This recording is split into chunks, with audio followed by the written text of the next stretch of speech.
Bonjour à tous, c'est Hervé et aujourd'hui avec Bridélis, je vous propose de réaliser chez vous un fraisier, le gâteau star de la saison. Pour réaliser la génoise, vous aurez besoin de 4 œufs, 30 g de beurre, une bonne cuillère à café de sucre vanillé, 120 g de sucre et 100 g de farine. Pour la crème, vous aurez besoin de 500 ml de crème anglaise prête à l'emploi, également 20 cl de crème fluide entière à 30%. On aura besoin donc soit de gélatine, 4 feuilles ou 2 g d'agar-agar. Et bien sûr, vous aurez besoin de fraises, donc prenez-en au moins 500 g. Vous séparez les blancs des jaunes. On va battre les blancs en neige bien ferme. Voilà, et on va donc ajouter le sucre, donc une partie du sucre. Alors on ajoute le sucre vanillé et le sucre avec les jaunes d'œufs et on va commencer à fouetter tranquillement. Donc avec notre fouet à main, j'ajoute à présent le beurre fondu. Je finis de mettre la farine. Si c'est difficile, vous pouvez rajouter toujours un petit peu de blanc d'œuf en neige. Et pour finir, donc j'ajoute délicatement en plusieurs fois les blancs en soulevant avec mon fouet comme ceci, afin de préserver un maximum de bulles d'air pour avoir des génoises bien légères.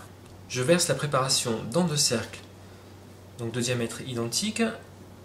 Vous beurrez bien les bords de vos cercles et puis on va cuire donc nos petites génoises tranquillement à 190 degrés pendant une dizaine de minutes. Alors on va gélifier notre crème anglaise pour qu'elle ait une belle consistance. Donc vous versez la crème anglaise dans une casserole. La gélatine, elle, se trempe dans l'eau froide pour la ramollir. Vous l'égouttez. Et c'est à ce moment-là que vous la rajoutez à votre préparation chaude et vous mélangez bien. On va à présent fouetter la crème entière fluide. J'ajoute à présent ma crème fouettée à la crème anglaise gélatinée.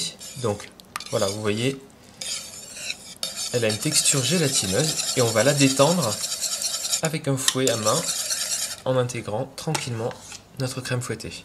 Alors pour le montage, je vais venir mettre mes fraises donc, que j'ai découpées en deux tout autour du plat. Donc je pose ça sur la première génoise. Voilà, donc vous pouvez utiliser un moule à gâteau à fond amovible également. Dans la crème gélatinée, je rajoute donc avec les fraises qu'il me reste des petits cubes de fraises. Et je vais me servir donc de ce mélange pour remplir l'intérieur de mon fraisier. Je viens recouvrir mon fraisier avec le deuxième disque de génoise.